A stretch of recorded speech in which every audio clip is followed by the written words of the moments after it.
0.74 crores. That is 38% of the total of the scheduled caste population in the country. Scheduled tribe population was 4.25 crores. That is 48.4% of the total scheduled tribes of the country. 13.86 crores of OBC population, which was 33.1% of the total OBCs, and 5%, 5.85 crores of the general category, which is 18.2 the total general category. These facts established that the bulk of the economically weaker sections of the society belong to the classes described in Articles 15.4 and 16.4.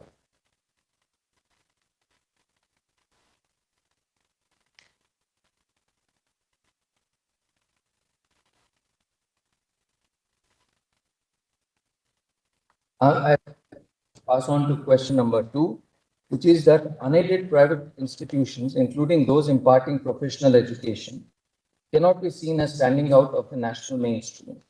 As held in Pramati and Society for Unaided Private Schools, reservations in private institutions is not per se violative of the basic structure. Thus, reservations as a concept cannot be ruled out in private institutions where education is imparted. They may not be the state or state instrumentalities, yet the value that they add is part of the national effort to develop skill and disseminate knowledge. These institutions, therefore, also constitute material resources of the community, in which the state has a vital interest and are not merely bodies set up to further private objective of their founders, unlike in the case of shareholders of the company. Therefore, I hold that on question number 2, the amendment is valid, but for reasons of answering question number 3, the amendment has to go.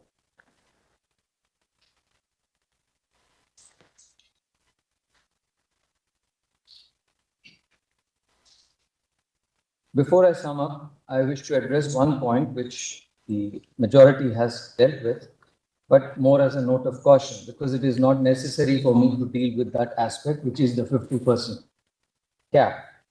It is pertinent to note that the breach of the 50% limit is the principal ground of attack of the 76th Constitutional Amendment, 1994, which is inserted as entry 257A. The Tamil Nadu Backward Classes, Scheduled Caste and Scheduled Tribe Reservation of Seats in Educational Institutions under the State Act 1993.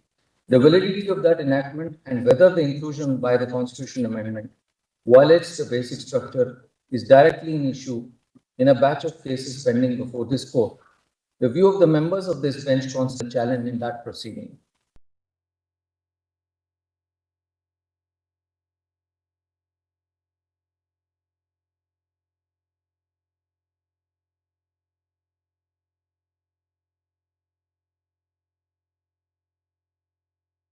Amendments by creating a different kind of criteria have to be viewed separately, and that Indira Sani was confined to reservations under 15.4 and 16.4 is because permitting the breach of the 50% rule, as it were, through this reasoning becomes a gateway for further infractions, which in fact would result in compartmentalization. The rule of reservation could well then become the rule of equality, or the right to equality, could then be easily reduced to a right to reservation, leading us back to the days of Champakam Durai Raja. In this regard, the observations of Ambedkar have to be kept in mind that reservations are to be seen as temporary and exceptional, or else they could eat up the rule of equality. The fraternal principle, I'm now summing up. The fraternal principle is deeply embedded to this nation's ethos and culture. The specific provisions which form part of the Equality Code are inextricably intertwined with fraternity as well. It is fraternity and no other idea which acknowledges that ultimately all individuals are human beings born through the same natural process, subject to the same physical limitations, and finally leave this world at an unknown time but are sure to live. Fraternity is a concept awakens humans to the reality that despite our apparent or superficial differences, ethnic, religious, caste, gender, origin, or economic status, The institutions we create need our collective cooperation and individual commitment. Every social order invariably contains individuals with differences, be it grounded on ethnicity, wealth, talent, or realization of one's abilities. The diversities abound. The idea of fraternity is to awaken to the consciousness of each member of society that our institutions which are created, the ideas that we develop, and the progress that we wish to achieve cannot be in isolation, by separation, but with cooperation and harmony. On this, I want to highlight the words of two social reformers, which demonstrate that the principle of fraternity and the ideas and values connected to it are not new, but in fact transcend time. Swami Vivekananda's message in his address to the World Parliament of Religions in Chicago on 11 September 1893 has the theme of universal brotherhood of all. The differences in religion, the exclusion of one of other would fade. He evocatively said, if anybody dreams of the exclusive survival of his own religion and destruction of others, I pity him from the bottom of my heart and point out to him the hammer, the banner of every religion will soon be written, in spite of resistance, help and not fight, assimilation and not destruction, harmony and peace and not dissension. Aurobindo too was conscious of the need for fraternity. In a speech delivered in Howrah in 1909, he presciently said, again, there is fraternity. It is the last term of the gospel. It is the most difficult to achieve. Still, it is a thing towards which all religions call and human aspirations rise. There is discord in life, but mankind yearns for peace and love. This is the reason why the Gospels will preach brotherhood, which preach brotherhood, spread quickly, and excite passionate attachment. This was the reason for the rapid spread of Christianity. This was the reason of Buddha's spread in the country and throughout Asia. This is the essence of humanitarianism, the modern gospel of love for mankind. None of us have achieved our ideals, but human society has always attempted an imperfect and limited fulfillment of them. It is the nature, the dharma of humanity, that it should be unwilling to stand alone. Every man seeks the brotherhood of his fellow, and we can only live by fraternity with others. Through all its differences and discords, humanity is striving to become one.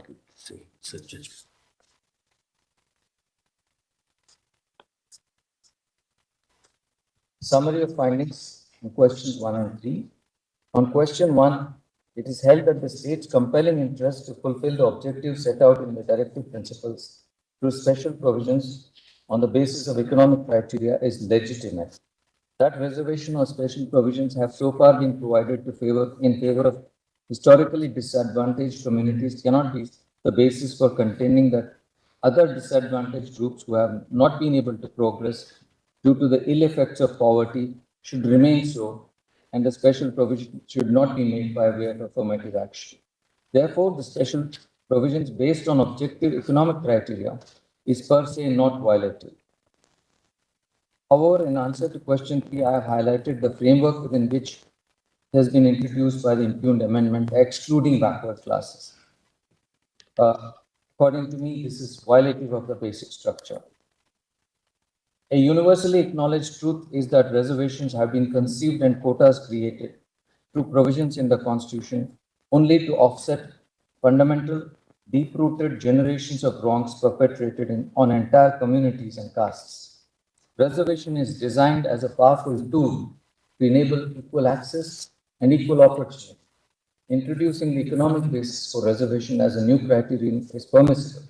Yet, the othering of socially and educationally disadvantaged classes, including SCs, SCs, and OBCs, by excluding them from this new reservation on the ground that they enjoy pre-existing benefits, is to heap fresh injustice based on past disability. The exclusionary clause operates in an utterly arbitrary manner. First, it others those subjected to socially questionable and outlawed practices, though they are amongst the poorest sections of the society. Secondly, for the purpose of new reservation, The exclusion operates against socially disadvantaged classes and castes, absolutely, but confining them within their allotted reservation quotas. Thirdly, it denies the chance of mobility from reserve quota based upon past discrimination to a reservation benefit based only on economic deprivation. The net result of the entire exclusionary principle is Orwellian, so to say, which is that all the poorest are entitled to be considered regardless of their caste or class, yet only those who belong to other classes or caste would be considered, and those from socially disadvantaged classes would be ineligible. Within the narrative of the classification jurisprudence, the differentia or marker distinguishing one person from the other is deprivation alone. The exclusion, however, is not based on deprivation but social origin or identity. This strikes at the essence of the non-discriminatory rule. Therefore, the total and absolute exclusion of constitutionally recognized backward class of citizens is nothing but discrimination, which reaches to the level of undermining and destroying the equality code, and particularly the principle of non-discrimination. Therefore, on question 3, it is clear that the impugned amendment and the classification it creates is arbitrary, results in hostile discrimination of the poorest segments of society that are socially and educationally backward and are subjected to caste discrimination. For these reasons, Articles 15(6) and 16(6) are struck down and held to be violative of the Equality Code, particularly the principles of non-discrimination and non-exclusion, which form an inextricable part of the basic structure of the Constitution. While this reasoning is sufficient to conclude that Article 16(6) is liable to be struck down, there are additional reasons elaborated in Part 5, due to which this court is compelled to clarify that while the economic criteria per se is permissible in relation to access to public goods under Article 15, the same is not true of Article 16, the goal of which is empowerment through representation of the community. For the above reasons, it is hereby declared that Sections 2 and 3 of the Constitution 103rd Amendment Act 2019, which inserted Clause 6 in Article 15 and Clause 6 in Article 16 respectively, are unconstitutional and void on the ground that they are violative of the basic structure of the Constitution. The writ petitions are consequently disposed of. It would be in order to place my gratitude and appreciation for the valuable assistance rendered by all counsel and all the counsel assisting them.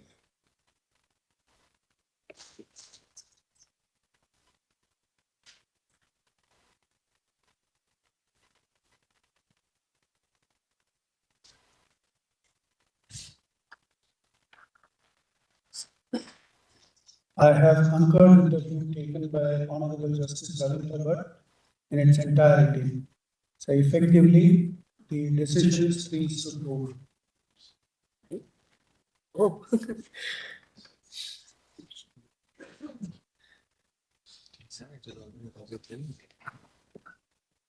So Immensely grateful to your Lordship. we are expressing a deep gratitude for the assistance rendered by every one of you in whatever capacity as the lead counsel, as even as nodal counsel. These two counsel did excellent job.